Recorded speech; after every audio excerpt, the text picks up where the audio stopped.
Bom, gente, é um prazer estar aqui novamente, Manjedoura de Belém. Geralmente os nossos bate-papos, eles são muito movidos a bom humor, a gente brinca bastante, né? Porque nós acreditamos na alegria.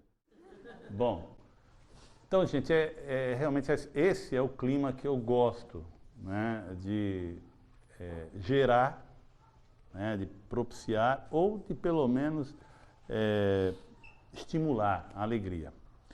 E nós vamos precisar de muita alegria hoje. Muita alegria para falar de um tema que não é tão feliz assim. O tema dessa noite, ele nasce, a sua proposta, no Evangelho segundo o Espiritismo, capítulo 24, onde nós encontramos aquela passagem onde Jesus fala às pessoas que estavam lá participando da reunião, que não são os sãos que precisam de médico. De onde é que veio essa passagem?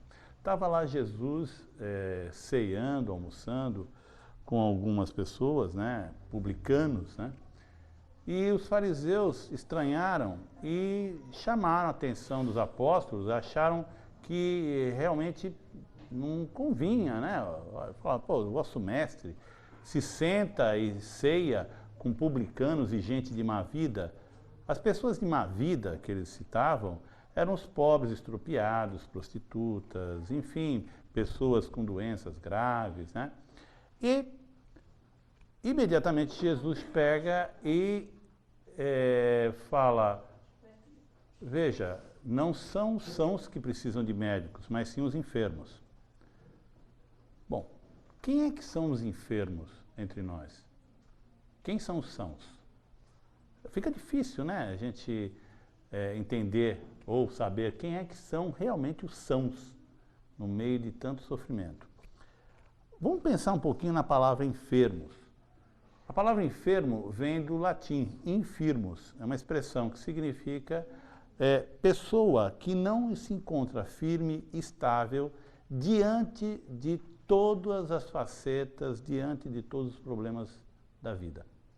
Quem é que pode dizer que está firme, estável, diante de todos os problemas da vida? Acredito que nenhum, né? Senão não estaria aqui encarnado, como nós, né? Então a enfermidade, ela campeia, ela está em todos os cantos, em todas as famílias, em todos nós, né? E entre essas enfermidades, aqui hoje nós gostaríamos de falar, e trouxemos como tema, é o suicídio.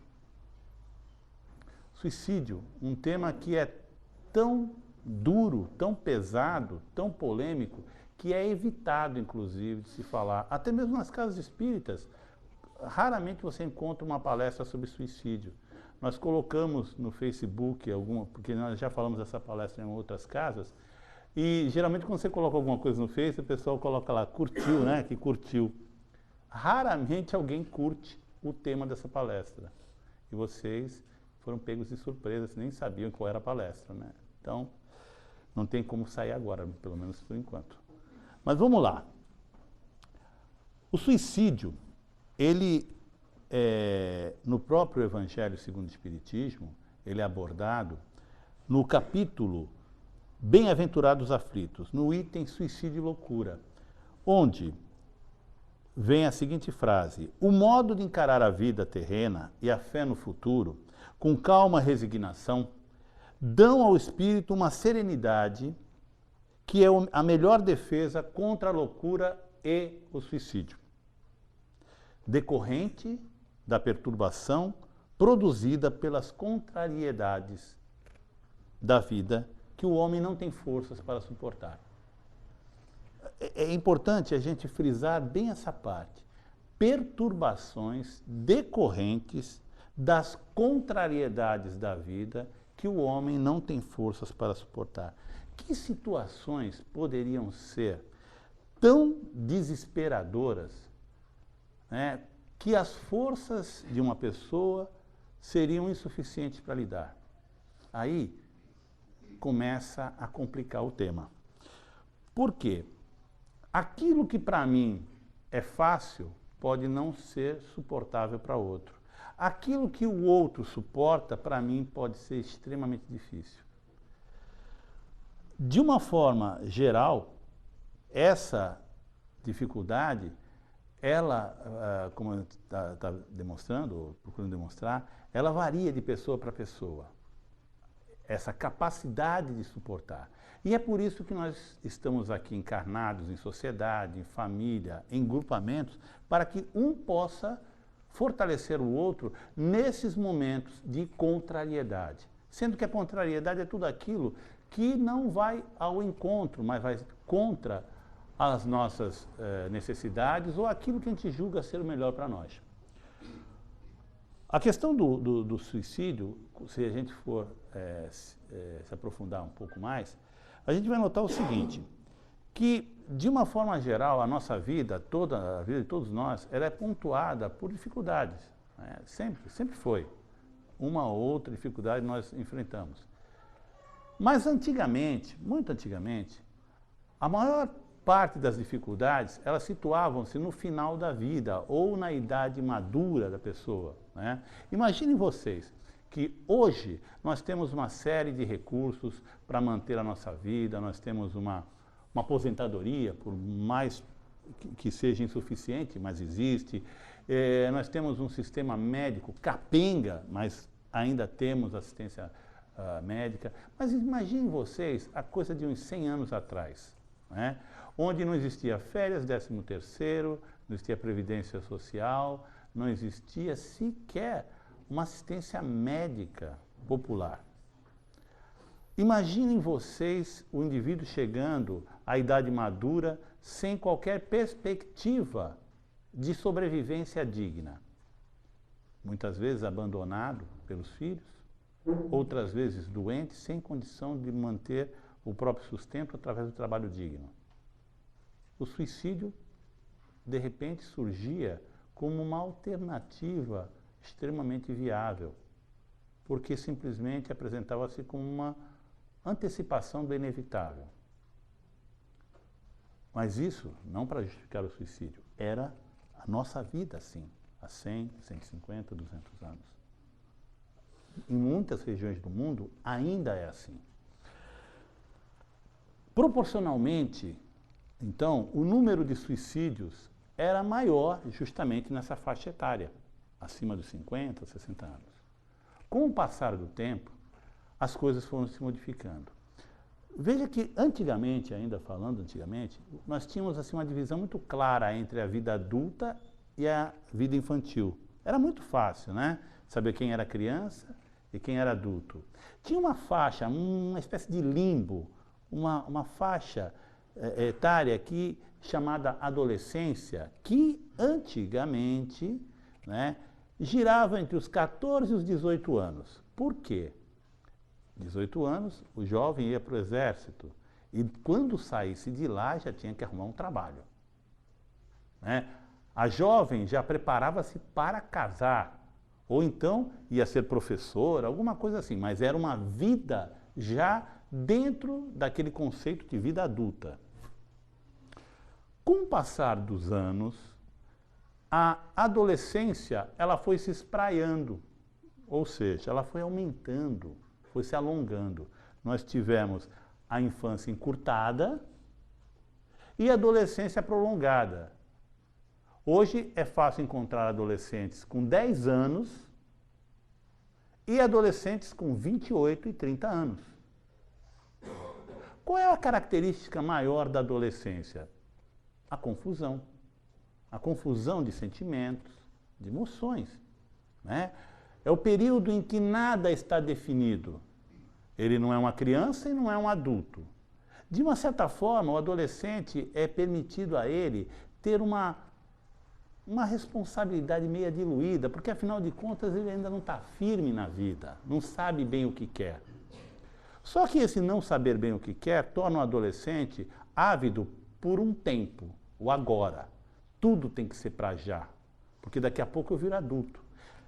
Só que nós percebemos que alguém procurou encontrar proveito nessa adolescência Por que será que espraiaram a adolescência? Por que será que aumentou a adolescência em direção às crianças e aos antes adultos? Porque o adolescente, como nós dissemos, ele quer tudo para agora e para já, ou seja, ele quer consumir. E nós vemos hoje um comportamento adolescente de consumo, prazer, agora e já, que é normal de um adolescente. Pois bem, mas o que isso tem a ver com suicídio? Isso gera uma pressão muito grande em cima dessa faixa de idade, né, desse público. Hoje, para vocês terem uma ideia, nos últimos 20 anos, né, a gente pode dizer, o número de suicídios entre jovens de 15 e 24 anos aumentou 19 vezes, ou seja, 1.900% a mais do que era 20 anos atrás. Hoje, o suicídio, ele é a segunda causa de morte entre os jovens. A primeira, entre garotas de 15 e 19 anos. E a terceira, entre os meninos, ficando só para acidentes automobilísticos ou decorrentes de violência urbana. No Brasil, nós registramos uma média de 20 suicídios por dia. 20. Só que as tentativas de suicídio, vocês podem multiplicar de 10 a 20. Ou seja, são entre 200 a 400 tentativas de suicídio por dia. Nesses pouco mais de 8 minutos, um jovem tentou se matar. Em meia hora serão 5 ou 6. Alguns conseguirão. Veja só, no mundo inteiro, hoje, as estatísticas apontam para uma média de 1 milhão de pessoas que se suicidam por ano. E daqui a exatos 8 anos, essa média estará em torno de 1,5 milhão. Morre-se mais por suicídio do que de AIDS. Morre-se mais de suicídio do que todas as vítimas de guerra por ano. Morre-se mais de suicídio do que aqueles gerados por assaltos à mão armada e por aí vai. 87 a 98% dos suicídios está relacionado a doenças mentais, desequilíbrios, transtornos mentais. O que vale dizer para nós que temos uma visão espírita, e nós sabemos muito bem que uma pessoa que se encontra com transtornos mentais não é por acaso, que o tipo de companhias espirituais que ela tem não são somente o seu anjo de guarda, seus protetores espirituais, mas todos nós, sem exceções, ou com raras exceções, têm seus obsessores, né? Vocês imaginam que uma pessoa, então, com um transtorno mental, que tipo de companhia espiritual ela tem? E o que essas companhias espirituais negativas desejam?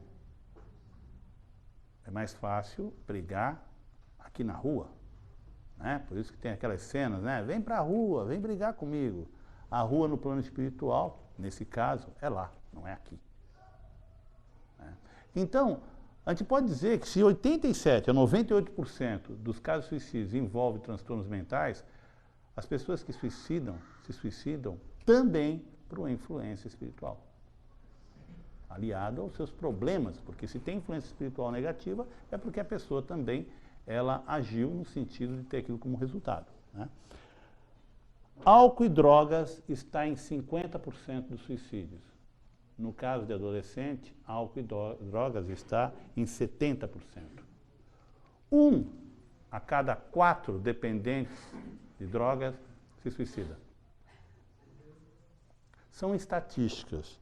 Só que essas estatísticas, elas não resumem somente em números, gente. São pessoas. A grande maioria, como estamos afirmando, são jovens. São pessoas que estão indo embora e deixando de lado não só as próprias vidas, mas o futuro e tudo daquilo que decorreria delas. Tem um um escritor, que eu não me recordo o nome, que ele uma vez escreveu assim: um homem que mata um homem, mata um homem. Um homem que mata a si mesmo, mata todos os homens que viriam a partir dele.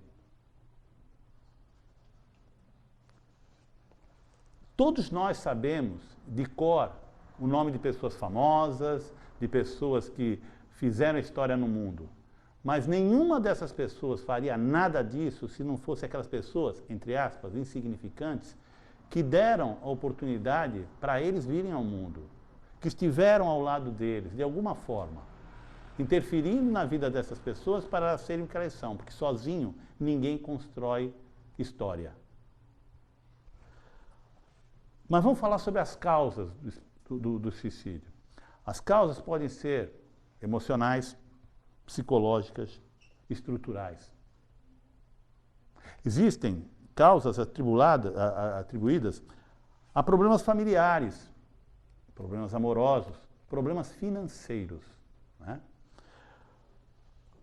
Existe o suicídio como uma espécie de protesto, rebeldia, né? A greve de fome, isso até dá um caráter romântico, né? O suicida, né? Aquele que se coloca em greve de fome contra isso ou contra aquilo. E muitas vezes envolve várias pessoas, como teve um tempo atrás aí, jovens estavam fazendo greve de fome por conta de acho que de um cantor, enfim, que tinha morrido também, estavam fazendo greve de fome por uma pessoa que morreram, e muitos morreram, né, nesse protesto. Existe o suicídio judicial. A pessoa comete um delito, seja ele qual for, né, um crime passional, ou até mesmo algum crime de lesa patrimônio, e a vergonha ou o orgulho, vamos dizer assim, fica tão abalado que a pessoa prefere se matar do que enfrentar um tribunal e ver seu nome jogado na lama. Ele vai ser jogado na lama depois, mas ele não estará aqui para ver. Pelo menos é assim que é a lógica, né?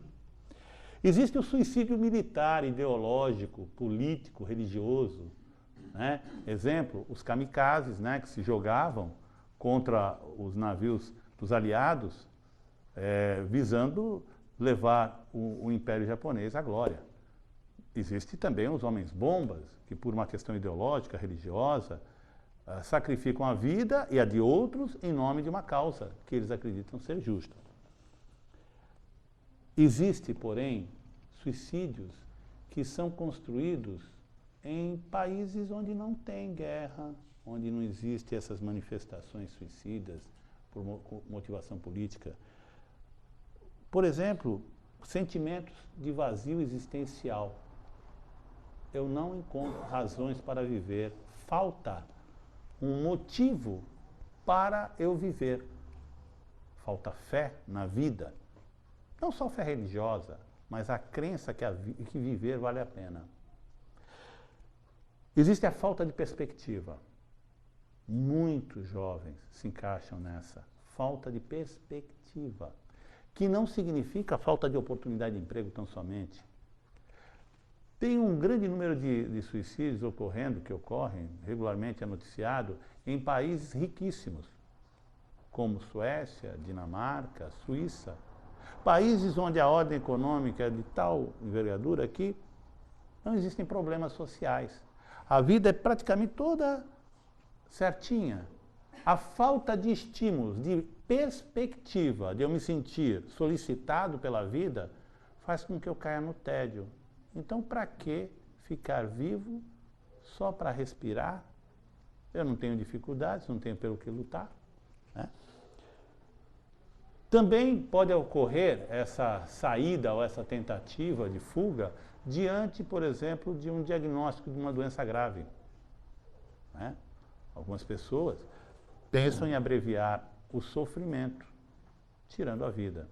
Nós sabemos que isso não é bem assim que funciona, né? Mas tem um outro motivo que talvez explique grande parte dos suicídios. Traumas e lembranças dolorosas de violências sofridas durante a infância e a adolescência.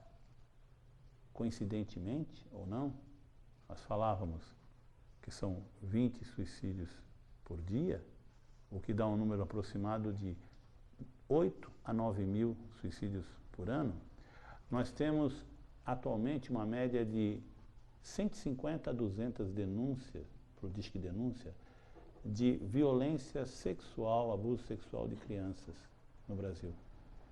Desse número, que resulta em mais ou menos 9 mil por ano, somente cerca de 2 mil são levados adiante com um boletim de ocorrência e averiguação. Os demais são arquivados ou são esquecidos. Por quê? Porque geralmente, ou em grande número, o abusador, o violentador, ele se encontra dentro de casa ou próximo, muito próximo da família.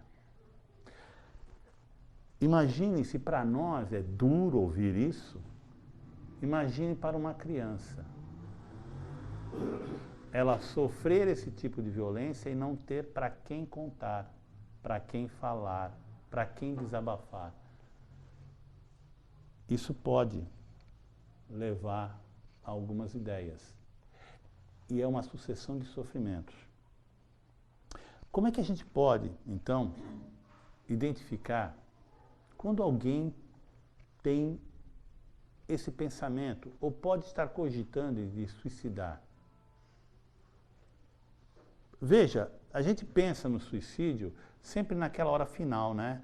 Aquele momento final onde a vida vai embora. Ou seja, é aquela cena que sai estampada na internet com um corpo sem vida. Mas o suicídio começa muito antes.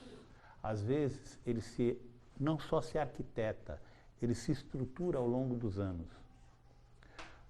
Eu dou até um exemplo.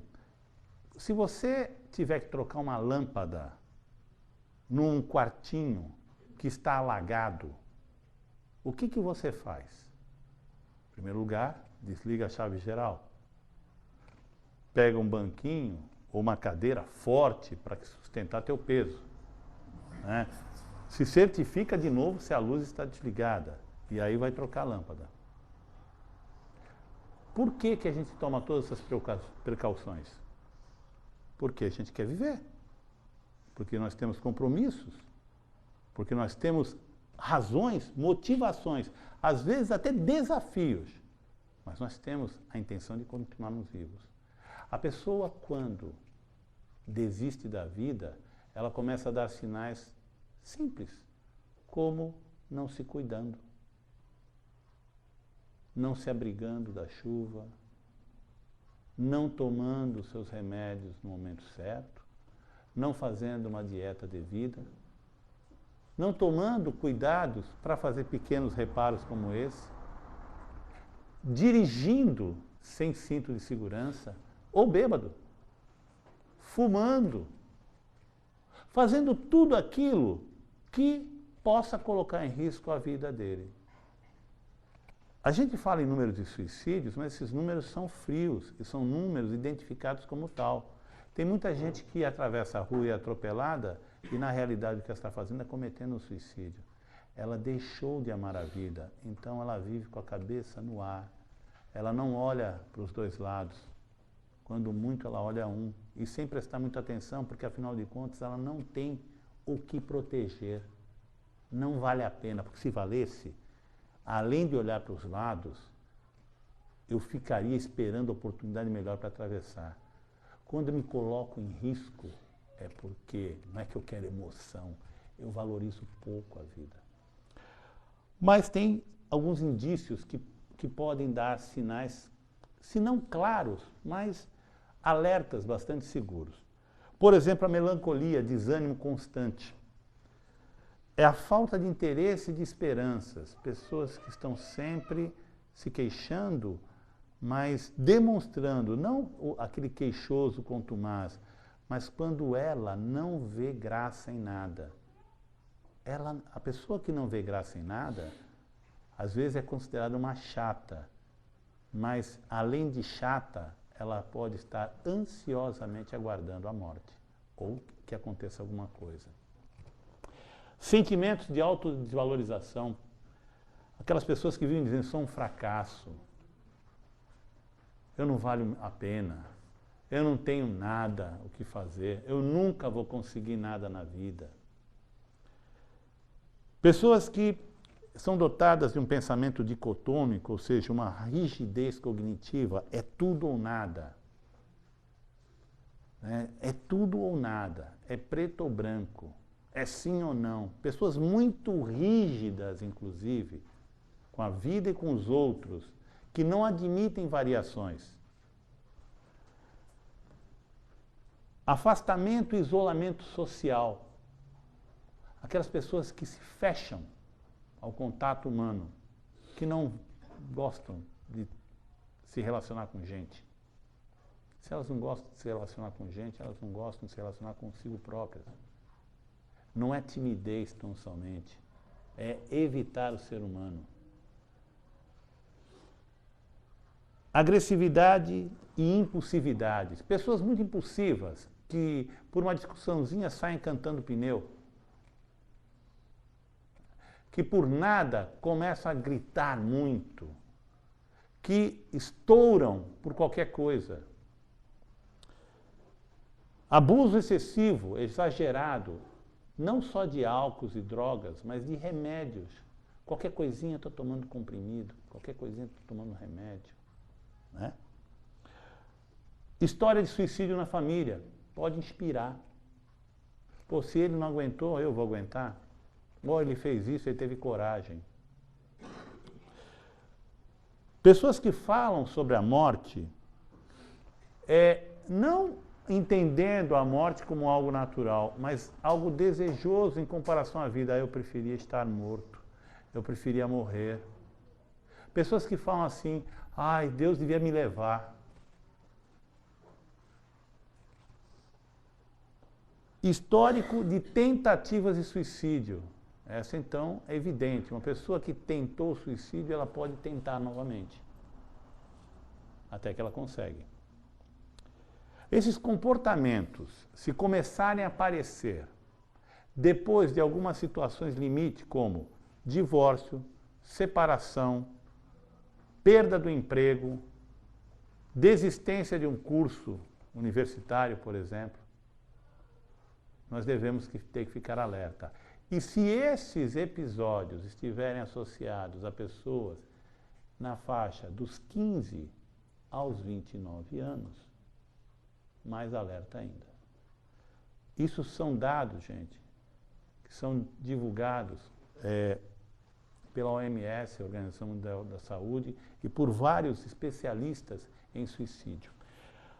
Mas como é que a gente pode ajudar, então, uma pessoa que a gente identifica que tem esse potencial suicida? O que a gente deve fazer? Né? Será que a gente tem que levar para uma igreja, levar para um centro? Será que a gente tem que pegar e chamar atenção, dar umas broncas? Né? Como é que será que a gente faz para ajudar uma pessoa que está desistindo da vida? Primeira coisa é que alguém que pensa em cometer o suicídio, ela necessita, ela precisa, ela quer ser ouvida. Ela quer ser ouvida. Pois ela se encontra em meio a tantos conflitos e a tanta solidão, que o que ela mais quer é que alguém simplesmente as ouça. Nem que seja na fantasia dela, seja a última vez que alguém ouça ela. Né? Para desabafar. Só que, quando a gente desabafa, quem já passou por qualquer situação e que usou do benefício do desabafo, sabe o que acontece? Depois que a gente chora bastante, a gente grita, né? A gente conta para o outro, às vezes aos brados, sobre as nossas dores. O que acontece?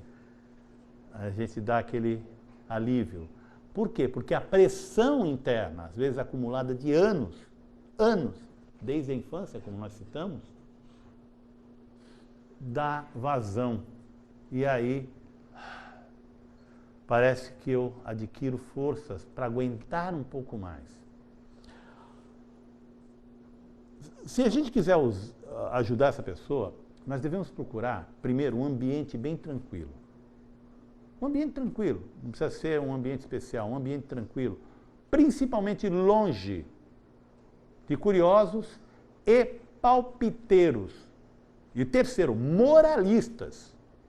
Fuja, pegue a pessoa, leve para um canto sossegado onde vocês possam conversar. Evite multidão, vamos fazer um mutirão para salvá-lo. Não, uma pessoa. Você vai lá e puxa, vem cá, vamos conversar. Fale sobre o suicídio. Existe um mito que a gente não deve falar sobre suicídio, porque pode dar ideia. É o contrário. Fale sobre o suicídio. Por que você quer se matar? Como você pretende fazer isso? Por quê? O que está acontecendo? Porque a pessoa, ao falar sobre o suicídio, ela se ouve. E ela pode ter a oportunidade da reflexão. Não vamos esquecer que se eu não falo, guardo para mim, esse monólogo mudo e surdo pode estar me alimentando mais na pressão, aumentando aquela pressão que vai me levar à ação derradeira. Ao falar, eu começo a prestar atenção em mim. Quantas vezes a gente já falou tanta besteira e depois falou assim, cara, eu não acredito que eu falei isso. Mas isso que você falou e não acredita estava dentro de você, precisa ser colocado para fora. Por que a gente fala que é um mito esse negócio de não falar em suicídio? É melhor não falar para não dar ideia. Porque é a mesma lógica que se usava para as drogas. Não vamos falar em droga, senão vai aumentar a curiosidade. Não vamos falar em sexo, senão o pessoal fica agitado. Olha no que deu. O silêncio dentro de casa faz com que eu vá buscar as explicações na rua, no mundo. E o mundo é agressivo, ainda mais com alguém que pensa que não vale a pena. Né? Ouça de verdade. É uma outra dica. Ouvir de verdade. Não é fazer de conta, não é fazer cara de paisagem, ou botar uma cara triste, ou entonar a voz num tom meloso. Ouvir de verdade, não é ficar viajando na maionese. Deixe de lado a crítica. Não adianta você chegar para uma pessoa que pensa em suicídio e dizer assim, mas você tem caca na cabeça, você é um irresponsável. Ele já tem uma carga negativa o suficiente que o motiva a se matar. E você ainda vai dizer que ele é incompetente. Vai dizer que ele é mais errado do que ele já acha que é.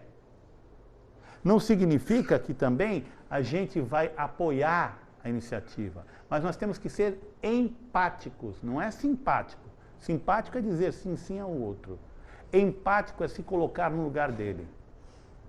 Se colocar no lugar do outro é muito difícil, porque geralmente a gente usa de frase do tipo, se eu estivesse no seu lugar, a gente deveria ser sincero, se eu estivesse no seu lugar, eu faria a mesma coisa.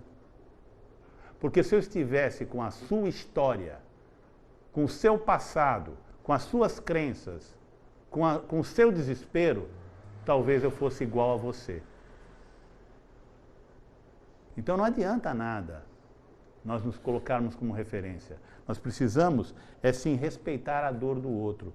E aí, como eu falei, embora a gente não vá criticar, a gente não pode também usar um outro extremo. Chegar e dizer que a pessoa, não, realmente, olha, no seu lugar eu faria a mesma coisa. Não. Eu preciso fazer, no seu lugar eu estaria tão desesperado quanto você, porque é real. Mas vamos pensar em alguma coisa, vamos ver que solução a gente pode encontrar para esse problema. Né? Reserve tempo. Muito tempo. De repente a gente está, que nem uma vez uma paciente minha falou assim, uma senhora de 80 e poucos anos, que foi fazer terapia com a gente, né? Ela estava num período assim que estava no final, né, da jornada aqui na Terra, ela sabia disso, estava com uma doença muito grave, e ela falou assim, fecha a porta porque eu preciso limpar a caixa de gordura. A gente sabe o que é uma caixa de gordura, né? A nossa caixa de gordura às vezes está cheia de anos. Então você tem que ter tempo, carinho, afeto, entrega, para poder dar a essa pessoa condições de ela poder colocar para fora aquilo que, de repente, ela se via até sem direito de expor. E como é que será que a gente deve conversar com uma pessoa com esse grau de sofrimento, a ponto de querer tirar a vida? Primeiro, fale com calma. Calma, muita calma. E procure resgatar a calma dele. Não adianta só a gente ficar calmo e falando calma, que aí você irrita mais a pessoa ainda. A gente sabe que funciona assim para nós, né? Quando nós estamos nervosos, a gente não quer alguém falar assim, calma, não é para tanto, né? Isso irrita mais ainda e desespera. Então, vamos convidá-lo a ficar calmos. Como? Truque básico. Calma, vamos respirar? Olha, respiro junto com você. Vamos respirar profundamente, soltando devagar. Se você conseguir convencer a pessoa a fazer junto com você um simples exercício respiratório durante 1 minuto, o cérebro será oxigenado, ela centra a atenção dela na respiração e ela consegue ficar mais calma. Isso é fato, né? Fale menos, escute mais. A gente acha que de repente a gente vai conseguir salvar a vida da pessoa enchendo ela de palavras, né? Começamos a dar conselhos, contar histórias, usar exemplos. Deixa ela falar.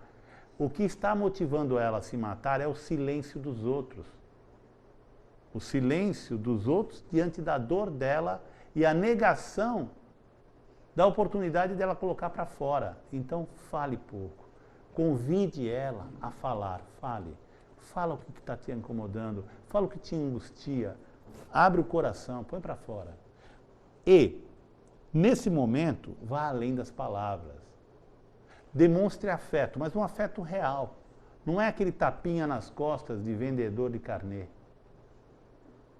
É um abraço, ou pegar na mão da pessoa, levantar o queixo dela, abraçá-la mesmo. Um gesto lento, não avance. Aproxime-se com muita gentileza. É uma alma de cristal quase quebrando. Dizem que para uma pessoa em sofrimento, nós devemos chegar com a suavidade de alguém que queira tirar um grão de areia da asa de uma borboleta. Com muito respeito, muita suavidade. Não faça juízo de valor jamais. Isso é errado.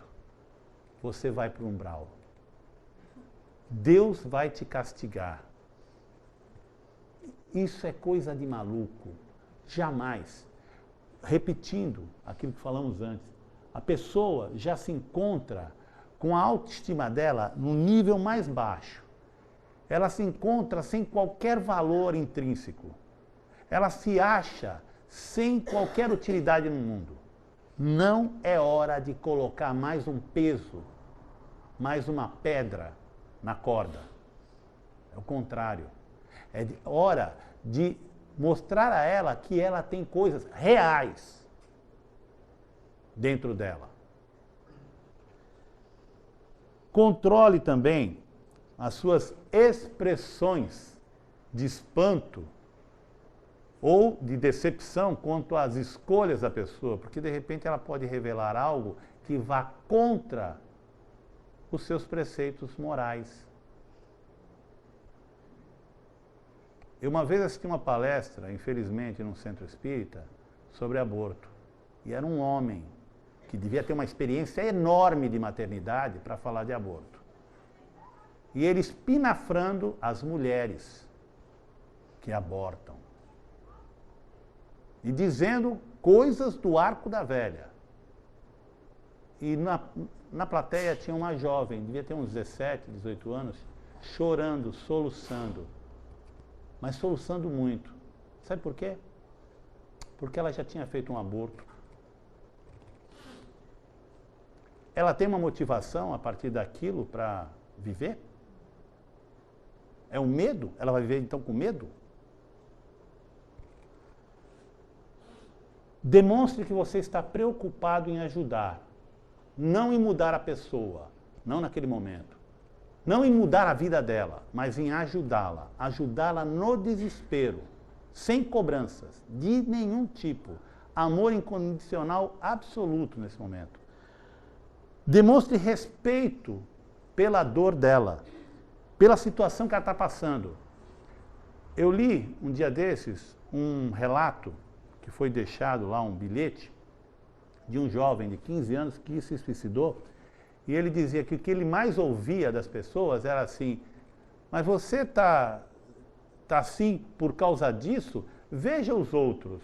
E ele falava assim: eu vejo os outros, eu respeito a dor dos outros, mas a minha quem sente sou eu. A dor do outro não me conforta. Não é comparando com a dor do outro que a minha passa. E a minha, como é que fica? Evite fazer perguntas desnecessárias. A curiosidade pode matar, não você, o outro. Porque você pode reagir de uma maneira indevida a uma revelação. Às vezes você não está preparado para ouvir o que ele tem para dizer, que ele não queria dizer, mas você insistiu. Então evite fazer perguntas sobre o motivo. Deixe que ele fale. Evite extremamente, evite menosprezar o problema da pessoa. Jamais diga a frase que impulsiona cada vez mais pessoas a se matarem. Isso é besteira. Se você tivesse passado... Essa é a cerejinha da torta. Se você tivesse passado o que eu passei, né? Sem contar isso passa, isso não é nada. Imagina, você está diante de alguém que quer acabar com a vida por um motivo que você diz que não é nada. Isso é coisa da idade. Logo você arruma outra. Como? Ela era única. Romeu não tinha outra Julieta. Não dá. É o tipo de argumento que a gente tem que evitar. Converse de verdade com a pessoa. Converse. Não use a frase: isso passa, vai dar tudo certo no final.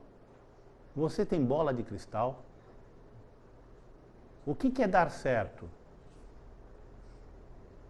Não prometa coisas que você não sabe. Você consegue um emprego rapidinho. Vai aparecer outra mulher na sua vida. Vai aparecer um outro homem na sua vida. Você vai conseguir mudar a sua cara. Você vai ficar curado. A proposta de todos aqueles que trabalham com esse tipo de sofrimento é de acolhimento e de respeito à dor do outro, deixando que ele encontre as respostas, com você, do lado, apoiando. Tem ações que passam desapercebidas por nós, que foram realizadas ao longo do tempo para minimizar a possibilidade de um suicídio. Coisas que são até desconhecidas. Vocês já viram aquela cena no cinema, na novela, a pessoa que pega o vidrinho de comprimidos e vira todo ele na mão, né? Ou vira direto na boca? Vocês já notaram que não existe mais vidrinho com comprimido? Como é que vem os comprimidos agora? Hã? Cartelinha, bolha, né? Por que vocês acham que as indústrias colocaram os comprimidos em bolha? Que é mais barato do que colocar em vidro? Dá mais trabalho para tirar 20, 30 comprimidos. Então, o que a gente precisa para demover alguém da ideia de suicídio é que entre um comprimido e outro apareça alguém que não fale que não é nada, mas alguém que dê um abraço, alguém que dê um beijo, alguém que fale: não faça isso. Alguém que deixa a televisão desligada porque escutou um clique de um comprimido, ficou na dúvida, escutou um outro clique, porque a pessoa tem que ir um a um. Ela me abandonou. Clique. Eu vou ficar sozinho o resto da vida. Eu vou me matar. E vai ser hoje. 20 comprimidos, talvez 15 segundos, o suficiente para tocar um telefone.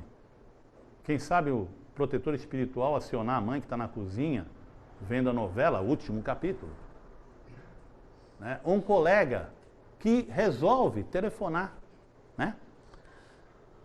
No Livro dos Espíritos, nós encontramos na parte 4, Esperanças e Consolações, capítulo 1, Penalidades, Prazeres Terrenos, perguntas que vão da 943 a 957, falando especificamente sobre desgosto da vida e suicídio.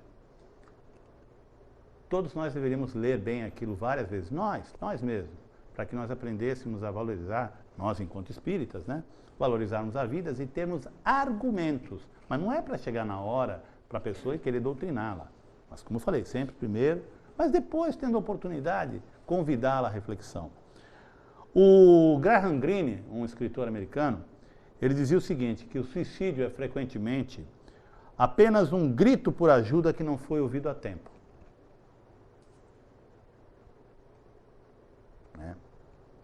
Hoje eu vi um paciente falando para mim assim, ele começou a falar sobre o suicídio, e ele falando assim, pô, o cara tem que ter coragem mesmo, né, para se matar. Não, ele tem que ter desespero, não é coragem e nem covardia. O suicida, ele não pode ser classificado dessa forma, é um corajoso ou é um covarde, não. Ele é uma pessoa desesperada, como dizia o texto no Evangelho segundo o Espiritismo. É alguém que se encontra desesperado, que não se encontra com forças para enfrentar as contrariedades da vida. Eu vou ler para vocês uma carta que foi publicada num blog de um rapaz, 19 anos. Esse rapaz, ele colocou essa carta no blog. O blog, ele está aberto, inclusive, ainda, porque o dono não tem como fechar do plano espiritual.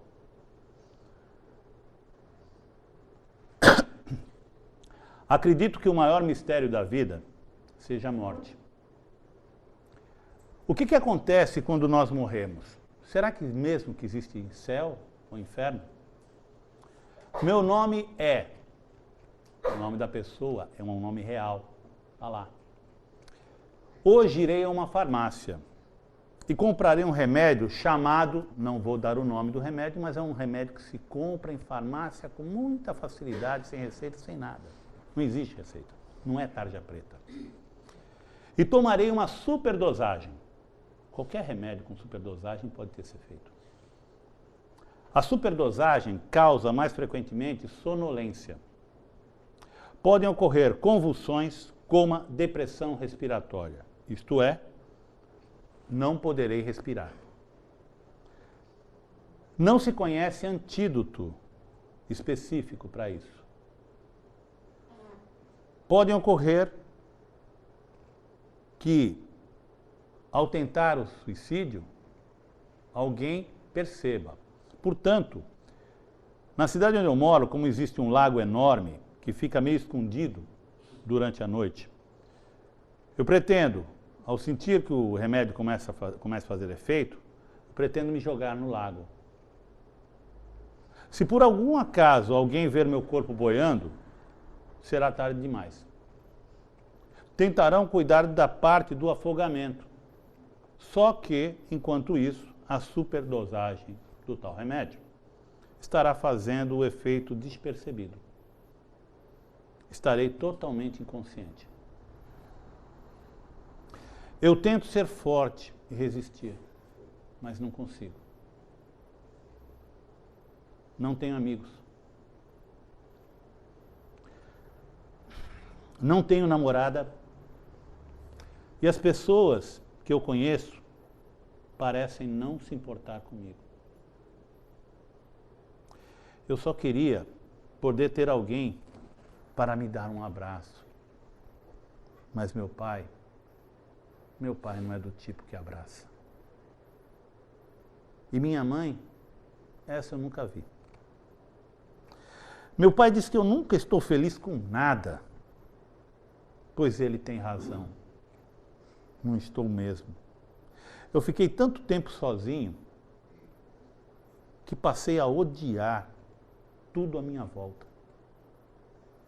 Quando fico perto de muitas pessoas, é como se faltasse o ar nos meus pulmões. Minha cabeça dói. Não há como explicar.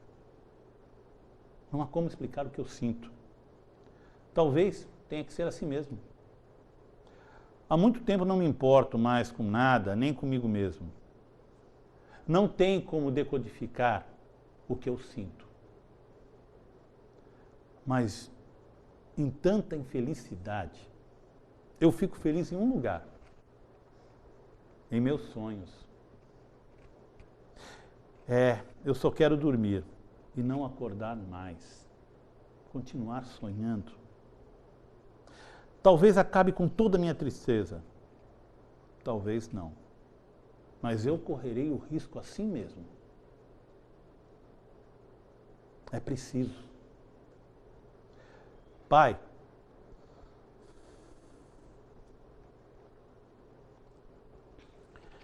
se estiver lendo isso, quero que saiba que eu te perdoo por tudo.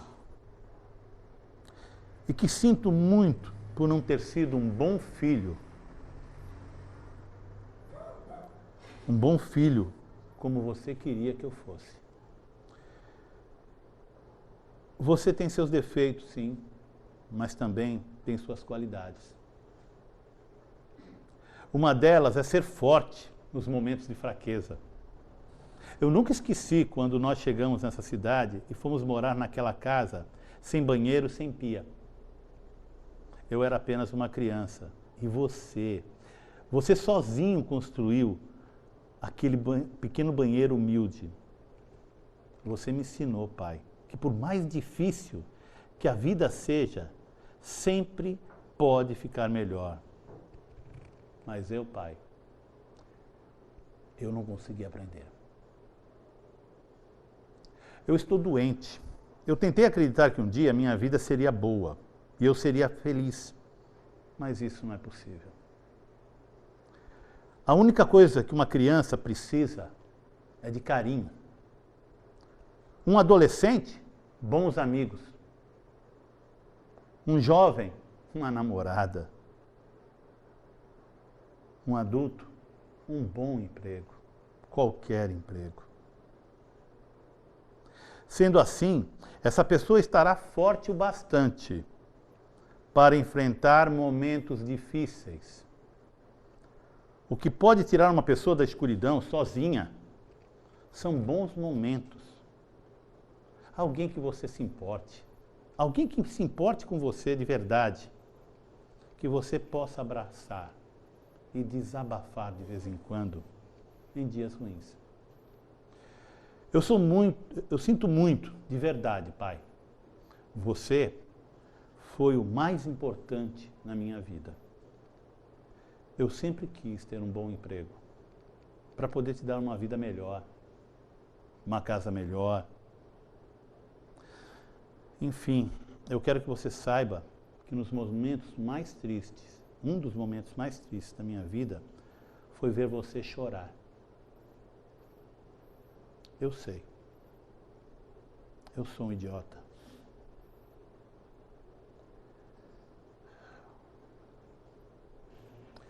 Mas eu já estou morto há muito tempo. Por favor, me perdoe, seu filho. –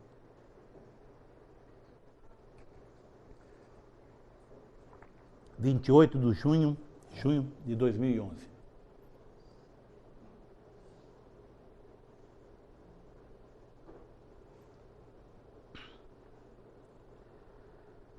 Falar em estatísticas, falar em métodos, a gente poderia ficar falando aqui horas.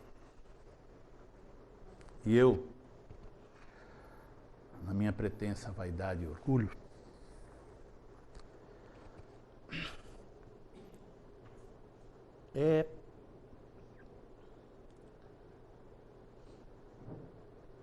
acho que jamais conseguiria convencer alguém da importância desse tema com um texto lido, talvez decorado. Mas uma coisa que eu aprendi ao longo desses anos, mas principalmente ao longo das últimas semanas, eu tive a oportunidade de, ao apresentar essa reflexão sobre o suicídio, ao final, ser procurado por alguns jovens. Órfãos de pais vivos,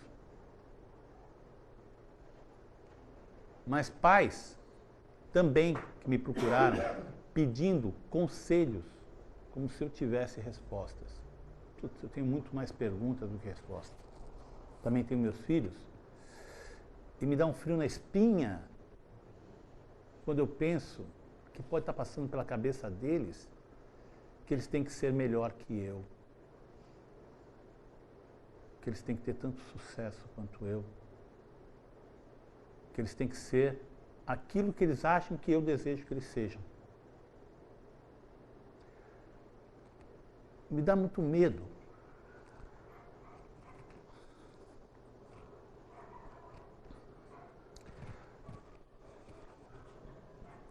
Quando... Desculpe.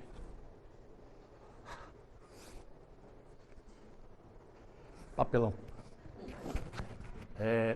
Quando eu penso que nós que recebemos pacientes em nosso consultório, que falamos aqui na frente, que nós percamos a oportunidade de tocar, primeiramente, nas nossas próprias fibras. E, de repente, percamos a oportunidade de mostrar que é possível fazer algo pelo futuro, pelo nosso futuro. Não só pelos nossos filhos, mas pelos nossos amigos, nossos vizinhos, enfim. A gente reza muito nos centros. A gente se coloca com as mãozinhas em pose, pedindo a Deus. Essas mãozinhas juntas são maravilhosas para agradecer, para pedir por nós mesmos, para reconhecer tudo aquilo que nós temos. Mas essas mãos, para ajudarem o outro, têm que estar muito afastadas uma da outra. Elas têm que se abrir. Assim, e se fechar em torno daquele que vem em busca de ajuda. Nós precisamos fechar a nossa boca, abrir nosso coração. A oportunidade que nós estamos tendo, todos nós, sem exceção de vida, ela tem que ser valorizada não pelo usufruir da vida, mas o transmitir para aqueles que nem acreditam mais na vida que vale a pena. Nós só temos essa chance, o agora, todos os dias, em todos os momentos. Não é depois, é o agora. É isso aí. Eu acho que peço desculpa por vocês por ter falado muito mal e não ter transmitido, talvez, a gravidade da situação que é isso. Porque quem se mata não é que sai desse mundo, tenta sair da vida, a vida como um todo. E vale a pena, gente. Vale a pena viver aqui e lá. Quem se mata pensa em acabar com o sofrimento, não com a vida. Nós podemos ajudar, sim. A gente precisa querer. É isso, gente. Obrigado.